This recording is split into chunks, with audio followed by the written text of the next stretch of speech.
জমি দখল হয়েছে, পূজা মণ্ডপে আক্রমণ হয়েছে, সব করেছে লোকাল আওয়ামী লীগের এমপিরা। জুজুর ভয়, ভাইরা জুজুর ভয় দেখিয়ে বেরিয়েছে গত 17 বছর এবং যতবারই ক্ষমতায় এসছে। আওয়ামী লীগের দুইটা ছিল, তাদের তো কখনো কোনো নীতি ছিল না। দুইটা নীতি ছিল, একটা নীতি ছিল 71-এর চেতনা বিক্রি করা, সেটা, আর দ্বিতীয় নীতি ছিল যে সংখ্যালঘুদেরকে সংখ্যালঘু নামে, ধর্মের নামে রাজনীতি করা। বাংলাদেশ জাতীয়তাবাদী দল ধর্ম নিয়ে কখনো রাজনীতি করে না, কখনো করে নাই, ভবিষ্যতেও করবে না।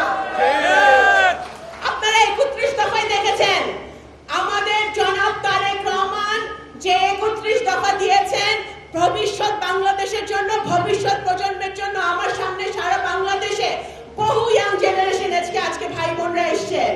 আপনাদের জন্য যে 31 দফা উনি দিয়েছেন, উনি রেইনবো নেশনের কথা বলেছেন।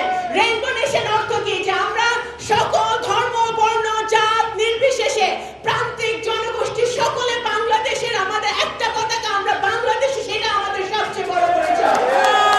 এর বাইরে আমাদের কোনো পরিচয় নয়। আজকে বিএনপি সেই রাজনীতিতে বিশ্বাসী, সেই আদর্শে বিশ্বাসী এবং সেই রাজনীতি নিয়ে আমরা সামনের দিকে এগিয়ে যেতে চাই। সুতরাং এই জুজুর ভয়ে আপনারা ভয় দেখাবেন না। গত বছর অগাস্টের 5 তারিখে মহিলা পালায় যাওয়ার পরের দিন আন্তর্জাতিকভাবে একটা প্রপাগান্ডা ছড়াইছিল যে বাংলাদেশে নাকি সংখ্যালঘুদের উপর নির্যাতন হচ্ছে। ভাইরা আমরা জানি যে আমাদের হিন্দু ভাইরা মুসলমানদের ঘর পাহারা দিছে, মুসলমানরা হিন্দু ভাইদের ঘর পাহারা দিছে। যাদের উপর আক্রমণ হয়েছে 2-4টা, তারা আওয়ামী লীগ ছিল এবং তারা তাদের এলাকায় তারা গত 17 বছর অত্যাচার চালিয়েছিল, সেই জন্য হয়েছে। কোন ধর্মীয় কারণে কোন জায়গায় গত 1 বছরে কোনো নির্যাতন হয় নাই।